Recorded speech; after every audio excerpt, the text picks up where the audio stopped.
Good morning. Welcome to today's spiritual reflection from Deborah's Tree. I'm hoping that your morning's been going well. Thus far, I'm Reverend Roslyn Taylor. I'd just like to start with a moment of centering. Big breath in and out. Breathe in the peace from the universe. Breathe out blessings to those around you. Don't know if you can hear the sound of the waves, but I'm sitting near the ocean, and in the background there's waves, which are to me one of the most peaceful and calming sounds that there is. But today, rather than peace and calm, I kind of wanted to focus on integrity. I'm wondering what integrity means to you.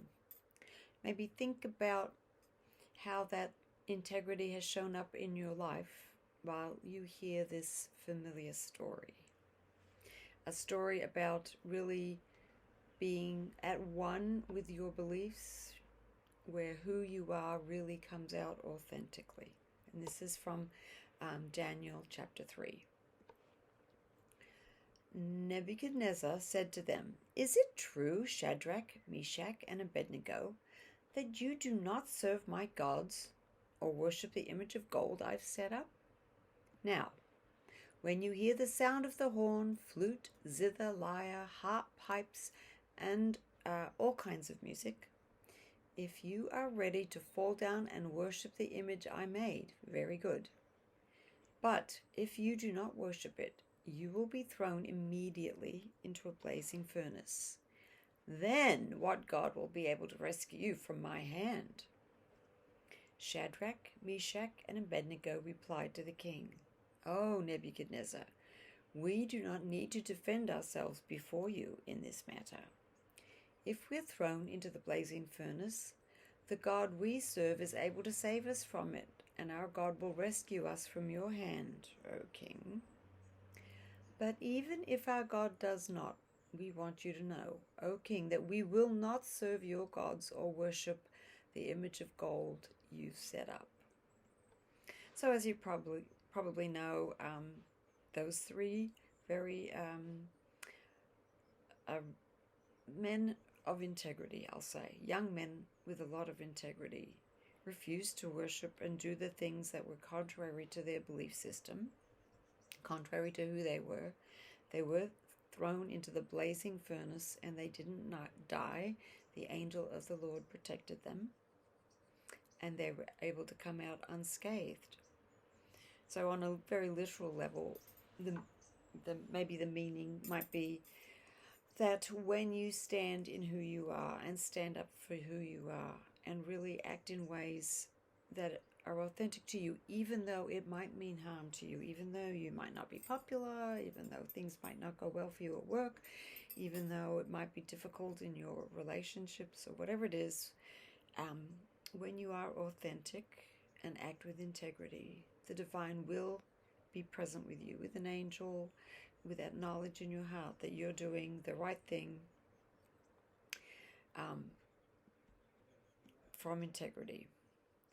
So I'm just wondering if hearing this story from the Bible reminds you of anyone or any incident in your life when someone has acted with integrity, and how that felt to observe it, or how that felt to be the one who is acting in a way that is aligned with divine purposes. So let's just take a moment to let that story bring us to an awareness and a memory, and bring us into those spiritual feelings that flow from integrity.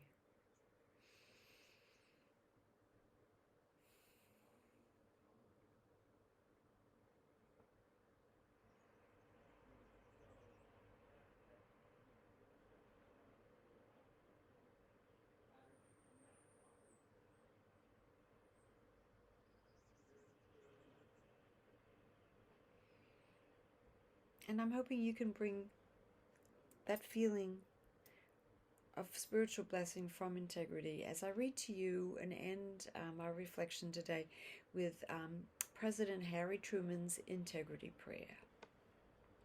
O Almighty and everlasting God, creator of heaven, earth, and the universe, help me to be, to think, to act what is right, because it is right.